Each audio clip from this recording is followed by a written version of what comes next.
Expressing yourself doesn't mean doing or saying whatever you want on stage. It's about not holding yourself back from saying the best thing in that moment. Because what makes us stand out on stage is what makes us unique. And expressing yourself is giving yourself the best opportunity to make that unique impact. In my new book, The Speaker's Shanty, the second performer that the main character Stephen meets is a singer called Eika. Eika Matsushima comes from Japan, and she grew up in an environment and an upbringing that stifled her voice, that stifled how she wanted to express herself. And over her years through music, she found the essence of what expressing herself meant, and she shares these principles with Stephen that will help him to express himself as well. As well as what you can find out in the book, in this video, I'm going to outline 3 additional principles for how you can learn to express yourself when you're on stage. The first principle for expressing yourself more on stage is to share your hobbies and interests during your speeches.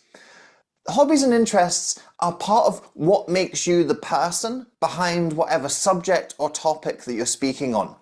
And people connect with people. Your hobbies and interests highlight what makes you a person and not just a speaker.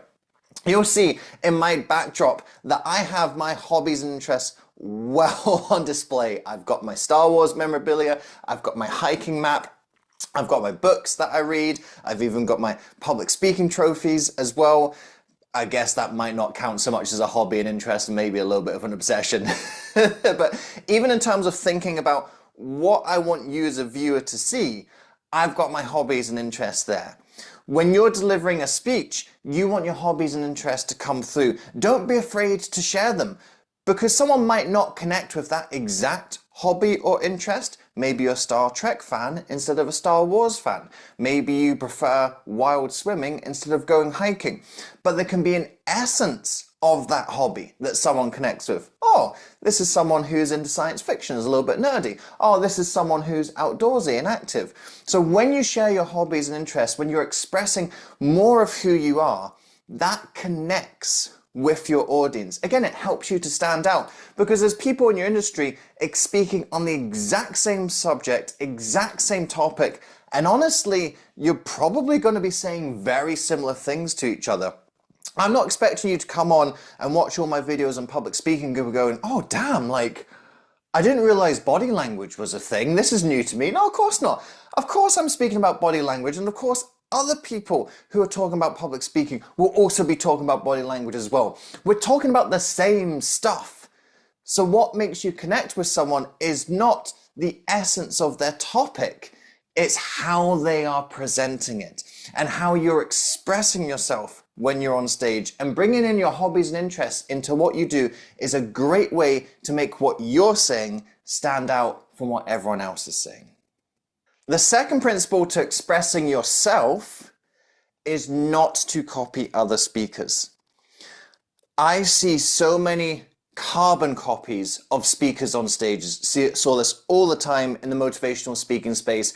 Everyone there wants to be Tony Robbins, and they'll come up and they'll do the Tony Robbins thing of let's get some affirmations, let's get some jumping, let's get some dancing, let's talk about mindset all of the time, and mindset can overcome everything. And I'll look at people and I'll just go, you're just a worse version of what we already have. Don't copy other speakers. I remember another example in Toastmasters.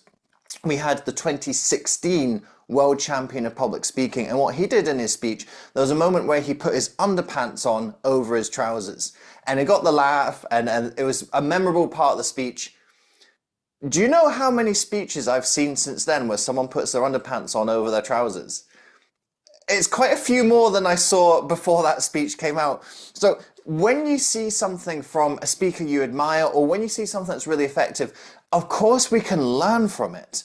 But what you're thinking is not, I need to copy that and do that thing because that worked for them. You're thinking, what is something about that that I can emulate, that I can take on, and I can make my own?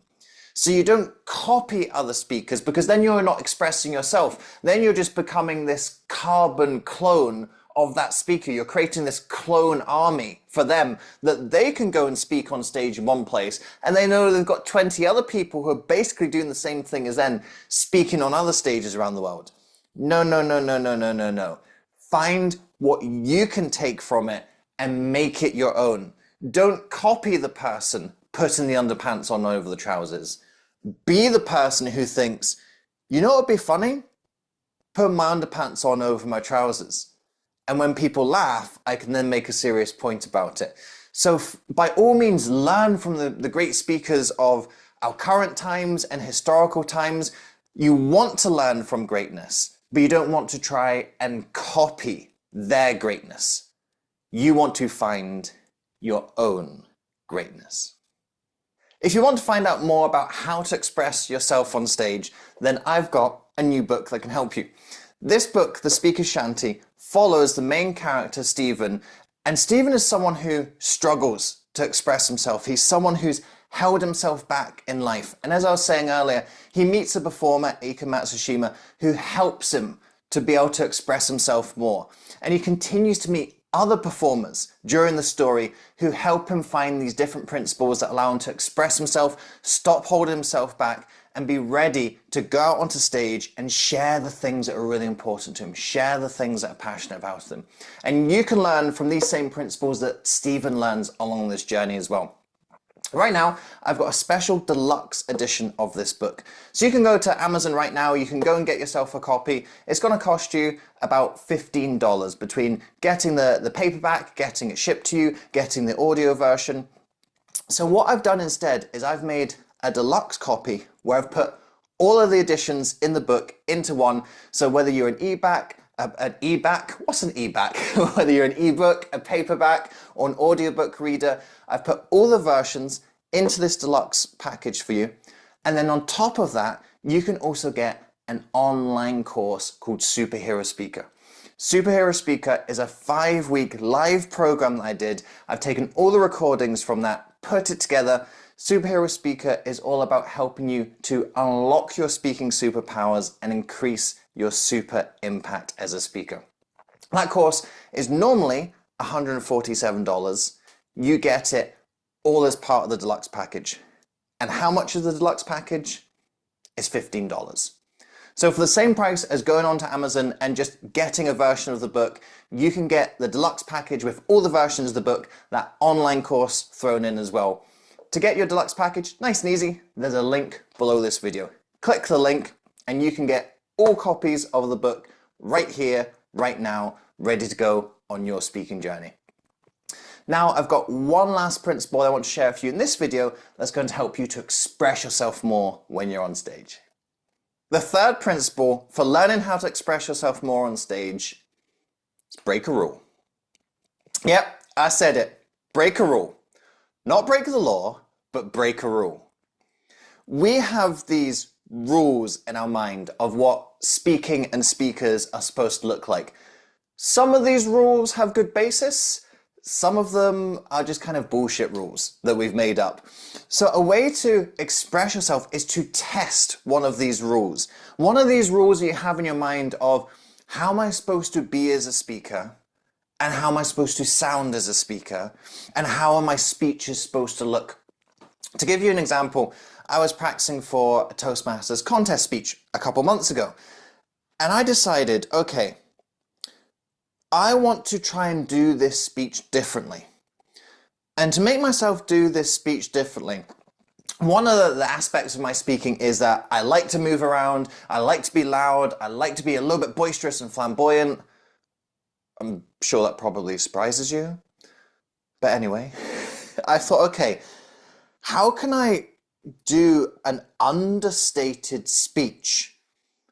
And would an understated speech work? So I decided for my speech, first thing I'm going to do is sit down. Now this is a rule that we have about speaking, that in order to do a speech, you have to stand up. Standing up, you do a speech, right? So I thought, okay, can I break that rule by sitting down?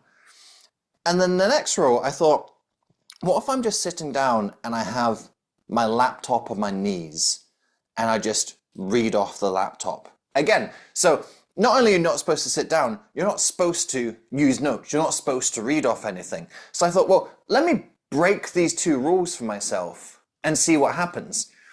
So I sat down, delivered my speech off the laptop. It's some of the most laughs that I've ever got. Because I think people are used to seeing what I look like on stage and when I'm delivering a speech. And so I gave them something different to that. I broke a couple of rules. Now, this is not to say that I'm now going to do the rest of my speeches from all time sitting down with a laptop on my knees. But what it did do was it broke a rule for me. I said, okay, I've got this rule that I've got to stand up and be energetic in order to do a speech. Let's see what happens when I don't do that. So what is a rule that you have in your mind thinking, oh, this is how I have to be as a speaker? And test these rules. Because quite often these rules are not good rules at all. They are rules that can be broken. And I'll tell you what makes you stand out. If all the other speakers are following this rule, whether it's a good rule or not a good rule, and you break that rule, you automatically look different. And even better, if you break that rule in such a good way, people go, oh, well, maybe that actually shouldn't be such a rule in the first place. That makes you stand out. So we can have these rules that are holding us back from how can we express ourselves on stage. So try it out. Find a rule that you can break. Not in a way that's going to upset people, not in a way that's going to be disruptive, not in a way that's being contrarian just for the sake of being contrarian, but test the boundaries, test the limits, because quite often the biggest limits that we place are the limits that we place on ourselves. And you can't express yourself fully if you have a limiter on that accelerator pedal. Because ultimately, when it comes to the world of speaking, you are not a unique speaker. You are not speaking on a unique topic. There are loads of other people speaking on the exact same thing as you, but what does make you unique is how you express yourself as a speaker. And you've got to bring yourself to the fore. And what we've covered in this video are 3 ways you can bring yourself onto stage more and increase your impact as a result.